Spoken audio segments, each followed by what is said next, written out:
Юу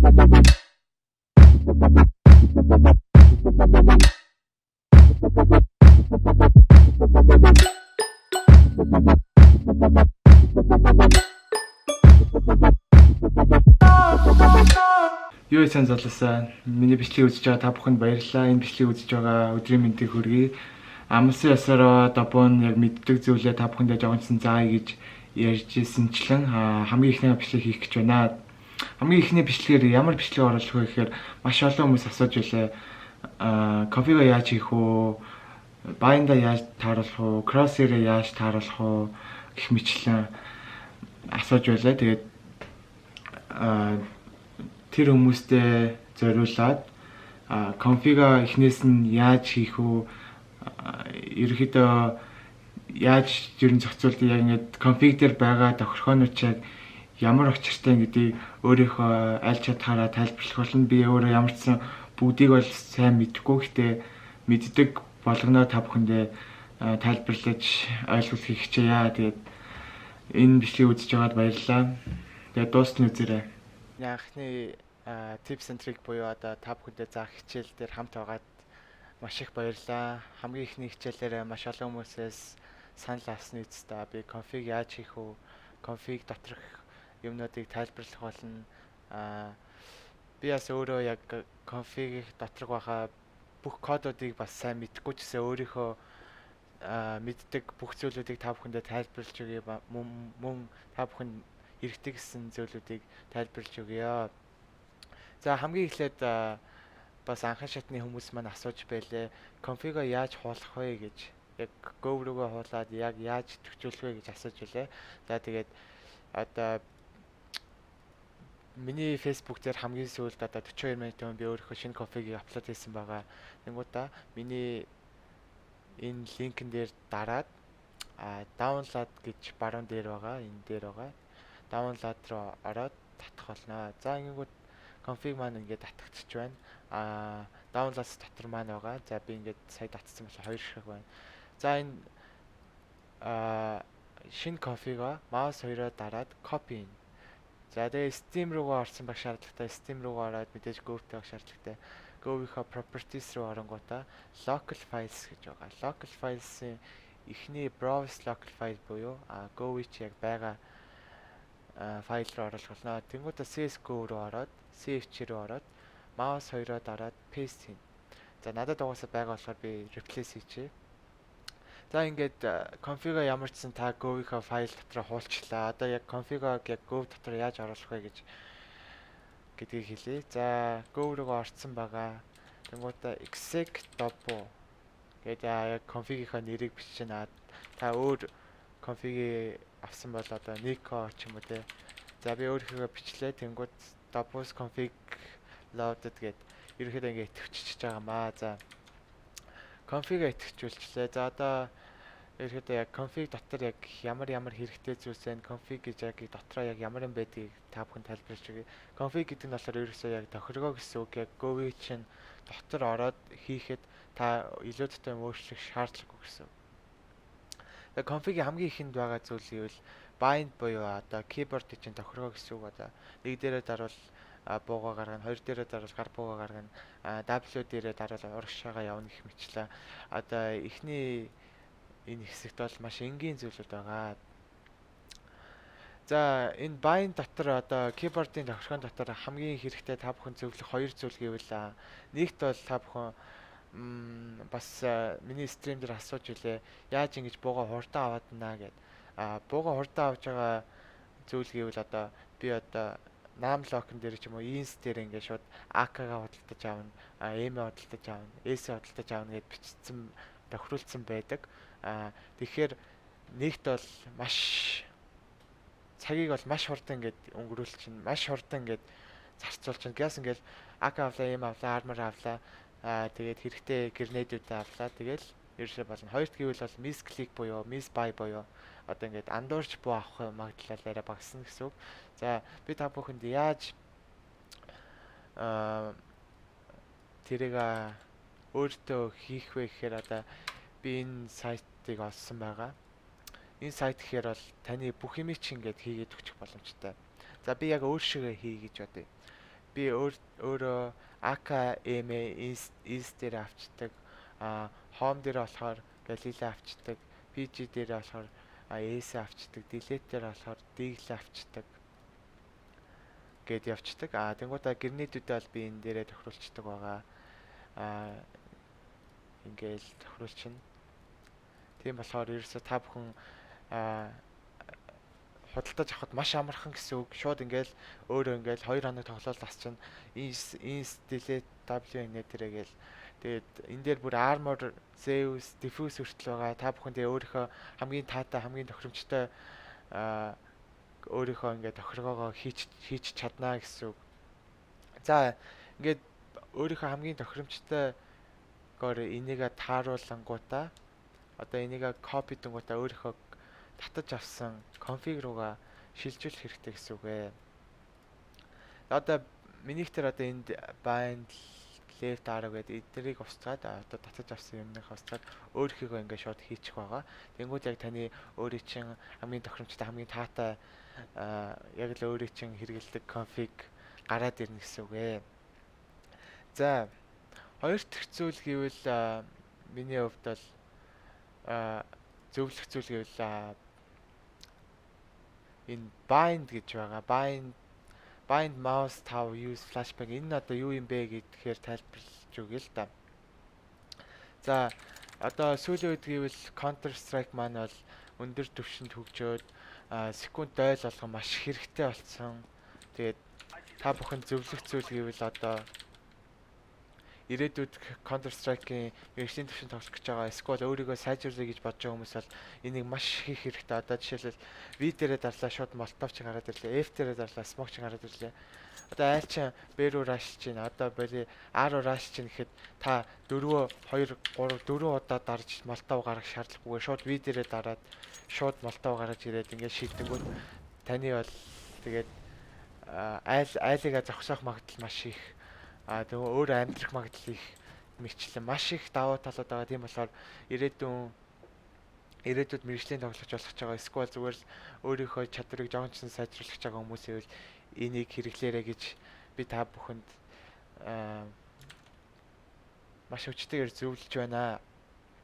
За хоёр дахь зүйл гэвэл config Counter Strike бол маш хэрэгтэй зүйл гэвэл бол зөв crosshair буюу өөртөө тааламжтай crosshair зохиох шаардлагатай болдог.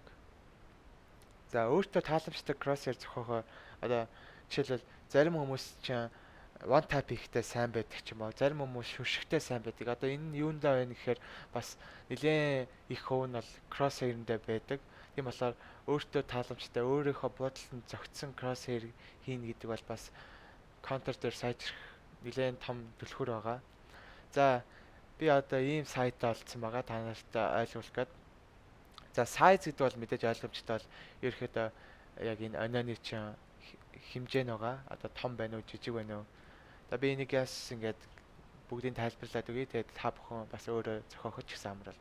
Thickness гэдэг бол яг одоо энэ онооны чинь 4 зураасны өргөн нь байгаа. За thickness-ээ ихсэх тусам одоо ингээд өргөн нь ихснэ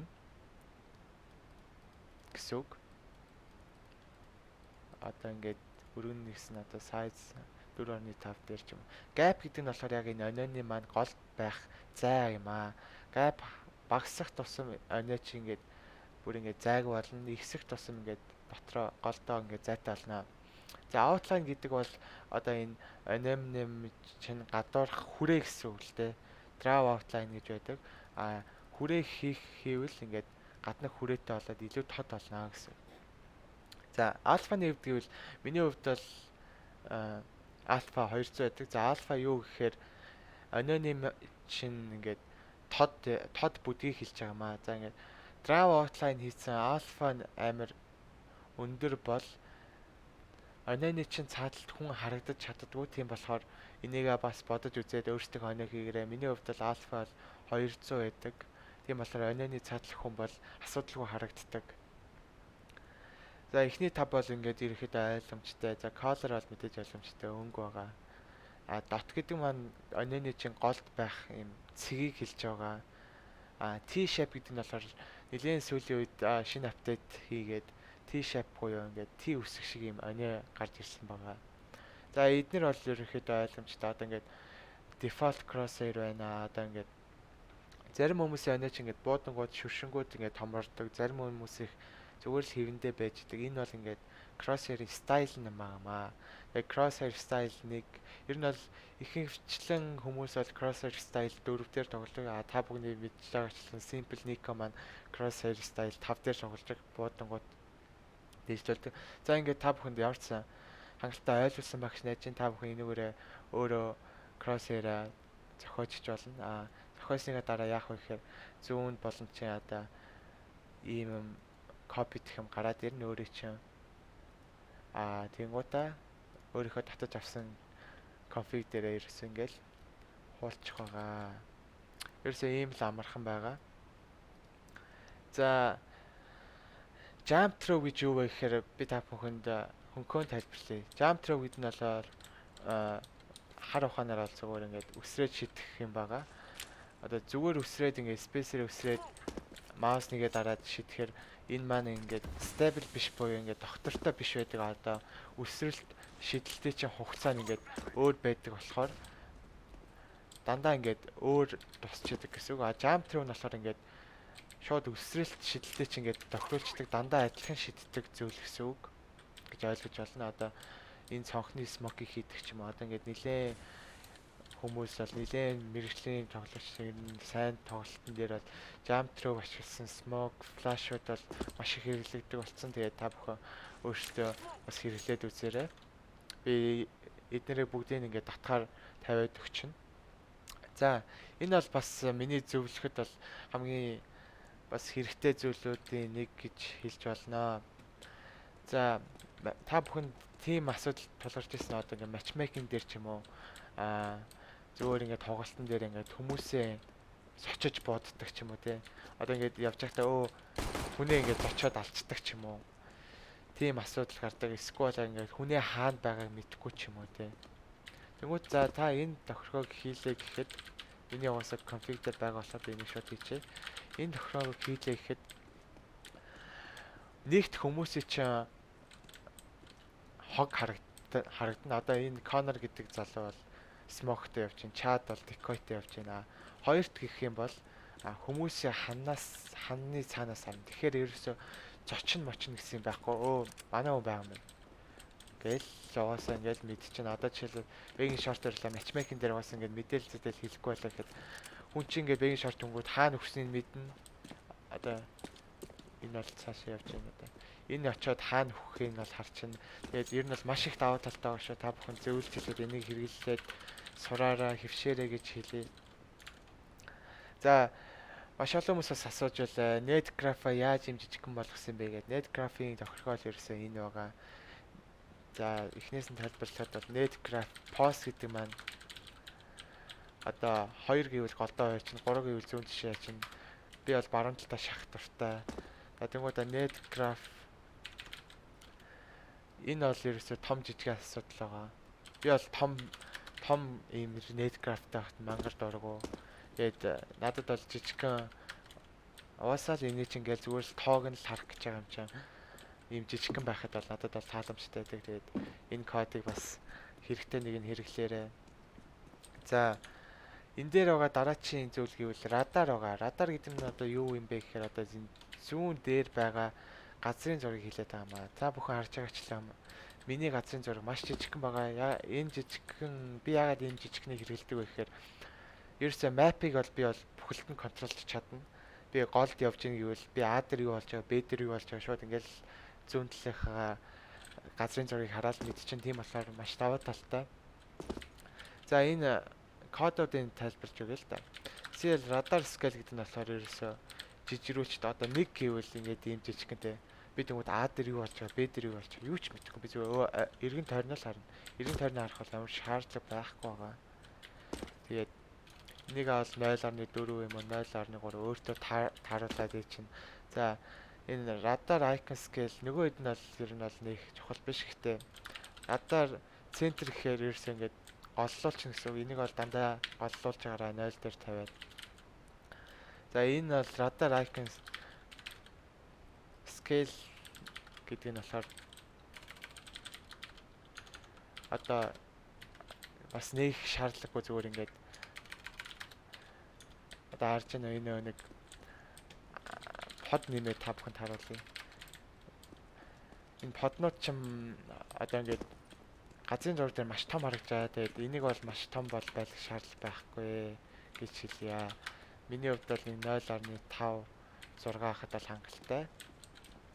За энэ радарыг ер нь ойлгосон байх маш олон хүмүүс бас асууж илээ. Тэгээд ойлгомжтой тайлбарласан байх гэж найдаж байна. Тэгээд V модель бас маш чухал байгаа. За V модель та бүхэндээ энэ 4 5 кодыг бол маш хурдан тайлбарлаж өгье. За V модель POV гэдэг нь маань ерөөсөө ингээд наашаа цаашааг нь илтгэхэд байгаамаа. POV гэдэг нь бол ерөөсөө наашаа цаашааг нь илтгэхэд байгаа. X нь болохоор одоо 2.5-ыг солийг зүүн жишээ болгоод байгаа байхгүй юу? Зүүн жишээ болгох нь хилээд байгаа. Тэгээ өөртөө аль болох таатаа санагдсанаар эднэрийгээ зохицуулах хэрэгтэй. Y нь бол одоо ингээд цаашаа болох ч юм уу тий. Наашаа болох, цаашаа наашаа гэл юм яваад байгаа. За V модель Z нь болохоор дээшээ доошоо тий. Дээшээ доошоо болох тий. Нэгүтэ V модель post гэдэг нь болохоор perfect post гэдэг нь одоо болохоор classic crouch гэдэг default гэдээ ярьдаг шүү дээ. Тэр нь л байгаа. Одоо 3 classic, нэг нь болохоор одоо юу чи 2 нь crouch ч юм уу те. Ер нь бол их хүмүүс 3 дээр тоглодог. Тэгээд энэ кодуудыг ямар ч сан би ингээд тайлбарлаад өглөө та бүхэн хамгийн тохиромжтойгоор өөрөө тоглоорой. Өөрөө ингээд тохируулаад энэ надад ер нь арай гоё санагдчихээн гэдгээрээ тоглоорой. Хин нэг дагж битгий дуурайгаарай гэж хүсье. Өөртөө хамгийн тохиромжтой config, хамгийн тохиромжтой settings-ээрээ тоглоод хүн бол маш гоё байдаг. Эвтэйхэн байдаг. За миний дараагийн хэлэх зүйл гэвэл одоо би ингээд урагшаа явангууд миний буу ингээд арагшаа бэли гар арагшаа болохгүй гэж энийг бас хүмүүс асуугаад байдаг. Энэ нь болохоор Bob Lower AMT юм байнамаа. Одоо би 10 15 болголоо гэхэд би ингээд урагшаа хахад арагшаа болж байгааз. Одоо би буу авъя. Буугаар ингээд байлтынгүүт ингээд хөдлөөд байгааз. Миний болохоор ерөөсөө ингээд хөдөлтөө байнга ингээд хэвэндээ байж идэнэ. Тэгээд энэ хөдөлтөг яг даваа тал нь гэвэл ингээд хоёр тишээ болж бодоход яг тогтвортой үеийн хараад мэдрээд бодож чадна. Гэхдээ би бол анхнаас ингээд сурцсан болохоор тэгээд ингэж тоглолт юм аа. За ер нь ингээд config-ийн маань тайлбарлалт ер нь бол ингээд дуусчлаа гэж би бодож байна. Тэгээд нэлээд жоохон нуршуу байсан бас уучлаарай. Тэгээд өөр config-ийн ингээд би хэлээгүй зүйлүүд байвал та бүхэн маань комент хэсгээр бичиж үлдээгээрэй. Би бүгдэнд нь хариулах болно гэж хэлье. Тэгээд өөрсдийнхөө та бүхэн тухтай config-ийг бүтээгээрэй. Миний бол анх config бүтээж исэн түүх бол би өөрөө screaming fan байсан. Тэгээд screaming config-ийг татаж авангуудаа би өөрчилсөн зүйлүүд юу вэ гэхээр bind-а өөрчилсөн. Тэнгуудаа өөрчилсөн өөр зүйл гэвэл jump throw нэмсэн. Тэнгуудаа одоо энэ нэг миний л саяны хэлсэн юмнууд байгаа. Радара өөрчилсөн, net graph-а өөрчилсөн. Одоо энэ date-лийнхаа энэ 5 гэдэг тоо байгаа шүү дээ.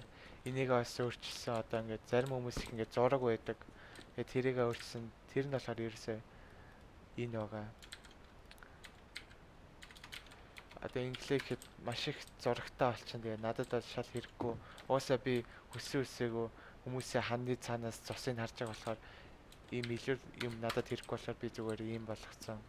Жог минималист үзэлтэй гэх юм уу та.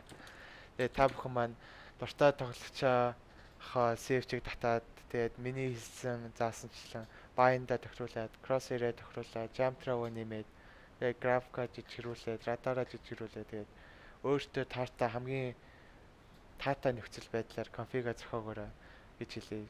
Тэгээд та бүхэн таалагдсан байх гэж найдаж байна. Нэлээд нуршуу болчлоо. Тэгээд дараачийнхаа tips and tricks буюу та бүхнийхээ тэгээд заах хичээлээрээ арай дээрд нөх гэж найдаж байна. Тэгээд энэ бичлэгийг үзсэнд баярлалаа. Та бүхэн жоохон ч гэсэн тос болсон байх гэж найдаж байна. Өөрийнхөө мэддэг ихэнх юмнуудаа бүх зүйлүүдээ хэллээ. Тэгээд Баяртай. Дараачийн бичлэгээр уулзцгаая.